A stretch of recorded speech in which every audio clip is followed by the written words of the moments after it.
I feel nauseous, believe me. Never had a lot of shit come easy. Had to work hard, struggle just to be me. Had to rise up just so they could see me. Did what I had to do just to feed me, and what was left over I put towards my dreaming. But the only thing in life that has meaning are the things you gotta work for, believe me.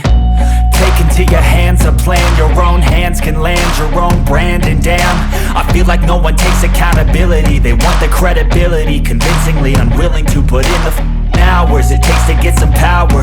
Don't be f***ing sour, take a cold shower. Scream until you're louder, work until you're prouder. And f*** all the doubters, they're just your downers.